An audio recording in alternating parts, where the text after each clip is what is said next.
Hello guys, അസ്സലാമു അലൈക്കും. ഇന്നൊരു ചട്ടിച്ചോറിൻ്റെ വീഡിയോ ആണ് ഇടുന്നത്. ചട്ടിച്ചോറ് തിന്നണമെന്ന ആഗ്രഹവുമായി ഞാൻ കറി വെച്ച ചട്ടി എടുത്തിട്ടുണ്ട്. കഴുകിയിട്ടില്ല. ആ കറിയോട് കൂടിയുള്ള ചട്ടിയിൽ തന്നെ എന്തിടുന്നുണ്ട്, ചോറിടുകയാണ്. ഇത് പാവങ്ങളുടെ ചട്ടിച്ചോറാണ്. ഒരുപാട് കറികളൊന്നുമില്ല. ഞാൻ ഉണ്ടാക്കിയ അത്യാവശ്യം കറികൾ വെച്ചുള്ള ഒരു ചട്ടിച്ചോറ്. പിന്നെ കുറച്ച് മെഴുക്ക് പുരട്ടി വയ്ക്കുന്നുണ്ട് സൈഡിലേക്ക്. ചോറിന് ശേഷം കുറച്ച് മെഴുക്ക് പുരട്ടി ആദ്യമായിട്ട് വെക്കുന്നത്. അതിനുശേഷം പിന്നെ ഞാൻ ചമ്മന്തി ഉണ്ടാക്കിയായിരുന്നു. ചട്ടിച്ചോറാകുമ്പോൾ കുറച്ച് ചമ്മന്തി വേണമല്ലോ. അപ്പം ഒരു ഉരുള ചമ്മന്തിയും കൂടെ അതിൻ്റെ സൈഡിലേക്ക് വയ്ക്കുന്നുണ്ട്.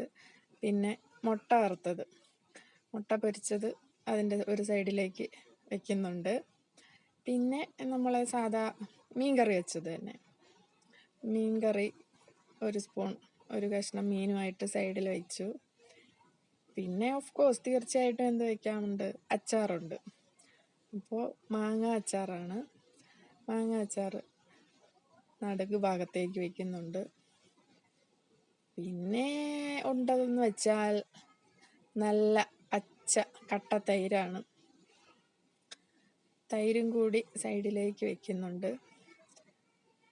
അപ്പോൾ ഇതാണ് എൻ്റെ ചട്ടിച്ചോറ്, പാവങ്ങളുടെ ചട്ടിച്ചോറ്. എന്നിട്ട് ഇതെല്ലാം കൂടി ഇട്ട് മിക്സ് ചെയ്ത് ഒരു കഴിപ്പുണ്ട്, അത് ഞാൻ എടുത്തിട്ടില്ല. അപ്പോൾ ഈ വീഡിയോ ഇഷ്ടമായെങ്കിൽ എല്ലാവരും ലൈക്ക് ചെയ്യുക, ഷെയർ ചെയ്യുക, സബ്സ്ക്രൈബ് ചെയ്യുക.